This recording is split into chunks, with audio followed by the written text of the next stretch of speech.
भागवत महापुराण की जय। राधा रानी की जय। कृष्ण कन्हैया लाल की जय। आज मैं आपको सुनाऊंगी छठा अध्याय, श्री नारद मुनि का सनत कुमारों से श्रीमद् भागवत की सप्ताह विधि पूछना। नारद जी ने ऐसे महत्वपूर्ण श्रीमद् भागवत कथा के सप्ताह पारायण करने की विधि के बारे में श्री सनत कुमारों से पूछा तो उन्होंने कहा, ऋषिवर, आपने ये सुंदर प्रश्न पूछा है। मैं विस्तार के साथ इस सप्ताह पारायण की विधि आपको बताता हूँ। श्री सनत कुमार ने जो विधि बताई वह इस प्रकार है।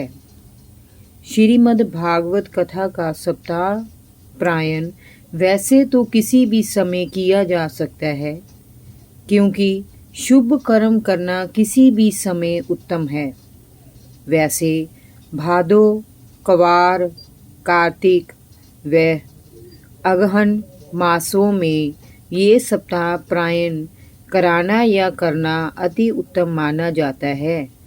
इन मासों में इस कथा को सुनने से बड़ा पुण्य प्राप्त होता है। जब किसी के मन में इस कथा को सुनने की इच्छा जागृत हो, तभी किसी विद्वान व्यास जी द्वारा शुभ मुहूर्त देखकर इस सप्ताह का पारायण कराना चाहिए।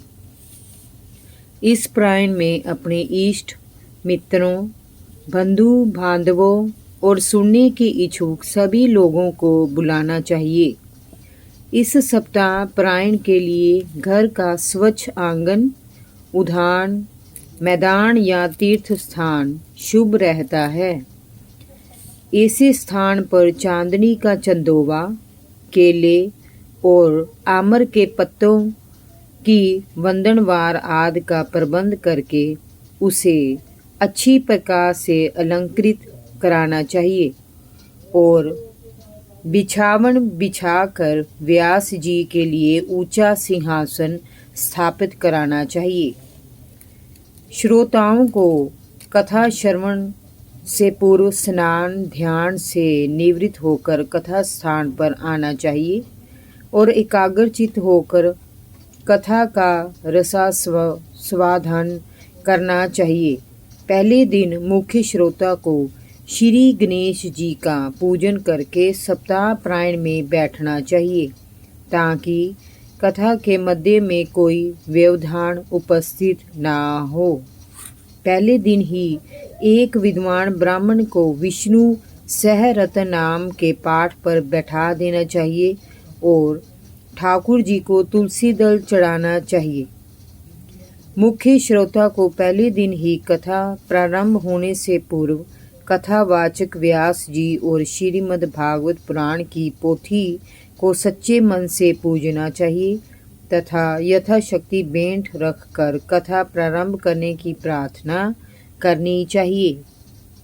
जब व्यास जी कथा का प्रारंभ करें, तब पूर्ण मनोयोग और एकाग्रचित होकर कथा का श्रवण करना चाहिए। सांसारिक मोह माया और बंधनों का सर्वथा त्याग कर देना चाहिए। कथा की समाप्ति पर प्रतिदिन भगवान श्री कृष्ण की स्तुति में भजन आदि गाने चाहिए। ये कथा 4 घड़ी दिन रहने तक की जानी चाहिए। दोपहर के समय कथा को विश्राम देकर दूध फल का अल्पाहार व्यास जी और श्रोताओं को ग्रहण करना चाहिए। सप्ताह पारायण के दौरान नित्य संध्या समय एक बार ही भोजन करना चाहिए। इसके अतिरिक्त 7 दिन तक पूर्ण ब्रह्मचर्य का पालन करना चाहिए। मन के विकारों को दूर रखना चाहिए। भूल कर भी दूषित विचारों और भावों को मन में नहीं आने देना चाहिए। लोभ, मोह, क्रोध आदि से सदैव दूर रहना चाहिए। रात्रि में पृथ्वी पर शयन करना चाहिए और पत्तल में सादा भोजन करना चाहिए। बासी अन्न दाल, शहद, बैंगन, तरबूज, मसूर, मेथी, उड़द, प्याज, लहसुन, मूली, गाजर, कोहड़ा मीन्स काशीफल आदि नहीं खाना चाहिए। अधिक भोजन कदापि नहीं करना चाहिए, इससे आलस होने लगता है और श्रोतागण कथा के मध्य सो जाते हैं।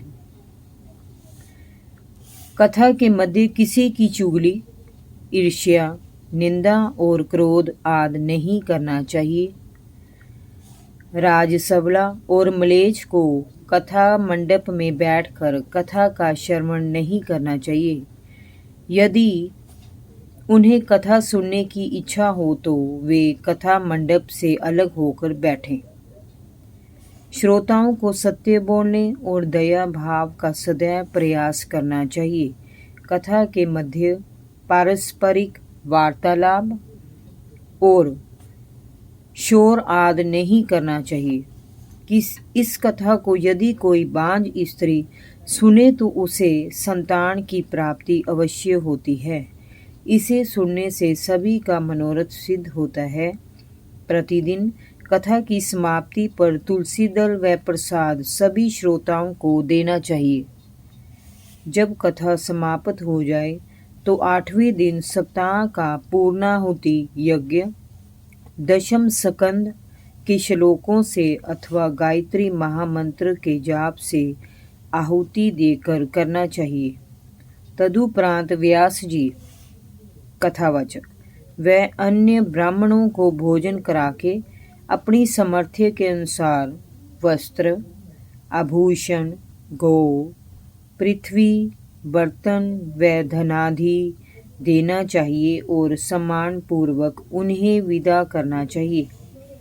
श्री वेद व्यास जी का कहना है कि इस कथा के श्रवण से मनुष्य को धर्म, अर्थ, काम, मोक्ष सभी पदार्थ मिलते हैं। यहाँ काम से अर्थ सुख और ऐश्वर्य से है, अर्थ से समृद्धि प्राप्त होती है, धर्म से सद्विचार और पुण्य लाभ होता है और मोक्ष से इस भवसागर से मुक्ति होने का बोध होता है।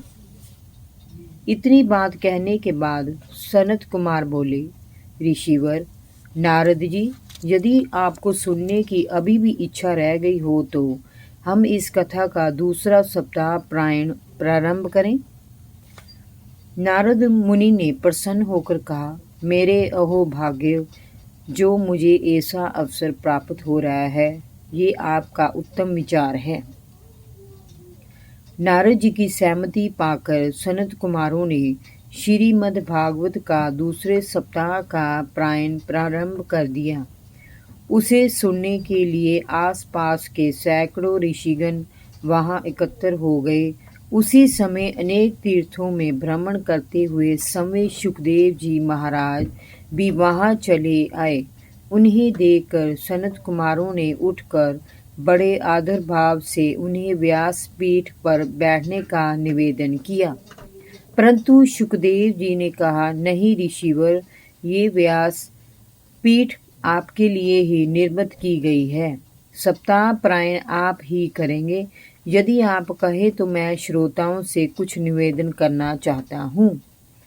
सभी ने एक शब्द से श्री सुखदेव जी को सुनने की इच्छा प्रकट की तो सुखदेव जी श्रोताओं से बोले, उपस्थित श्रोतागण, आप सभी लोग श्रीमद् भागवत कथा के सप्ताह प्रायण को एकाग्रचित होकर सुने। ये कथा वेद रूपी वृक्ष का फल है, अर्थात वेदों का सार तत्व इस कथा में निहित है। संसार में दूसरे जितने भी फल होते हैं उनमें गुठली और छिलका रहता है, परंतु ये फल उन सभी फलों से निराला है। इसमें अमृत रस भरा हुआ है। इस अमृत का पान करने से मनुष्य भवबंधन के चक्र से मुक्ति पा जाता है, इसलिए इसे बार बार पीना चाहिए। ये कथा सबसे पहले श्री नारायण ने श्री ब्रह्मा जी से कही थी।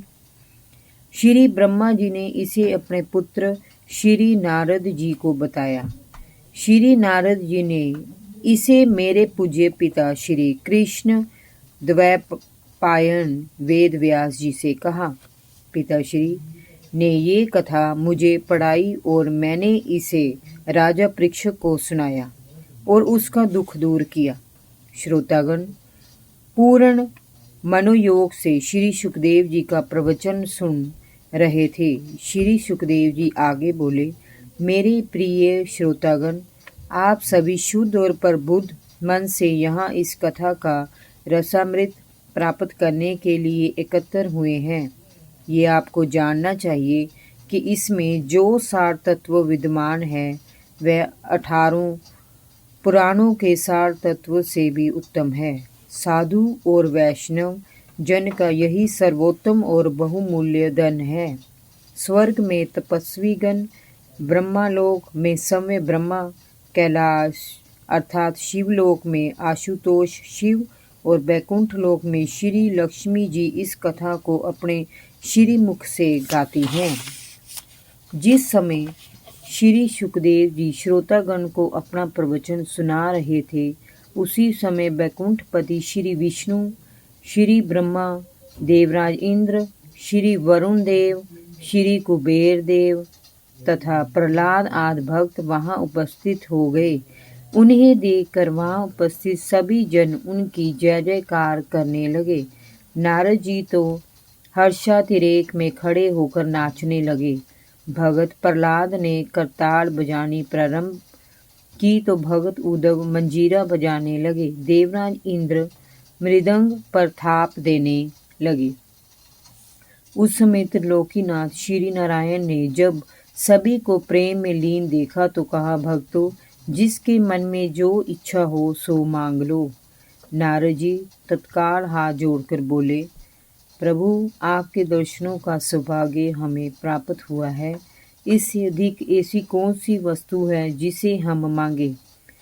आपने दर्शन देकर हम सभी को कृत कर दिया है। आप अपने चरणों की भक्ति हम सभी को दीजिए। श्री नारायण ने तथा अस्तु कहा और अंतर्ध्यान हो गए। सप्ताह यज्ञ पूर्ण हुआ। श्री सूत जी से ये कथा सुनकर शौनक आदि 88,000 ऋषियों ने सूत जी से पूछा, हे सूत जी, श्री सुखदेव जी महाराज ने ये कथा राजा परीक्षक को कब सुनाई थी और गोकर्ण तथा सनत कुमारों ने ये कथा कब कही थी, ये हमें बताइए। श्री सूत जी ने कहा, ऋषिवर, जब श्री कृष्ण जी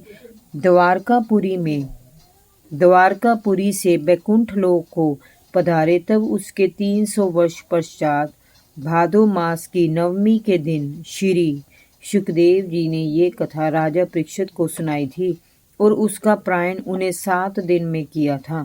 वह स्थान गंगा के तट पर है और कलयुग में उस स्थान को शुक्रताल के नाम से जाना जाता है।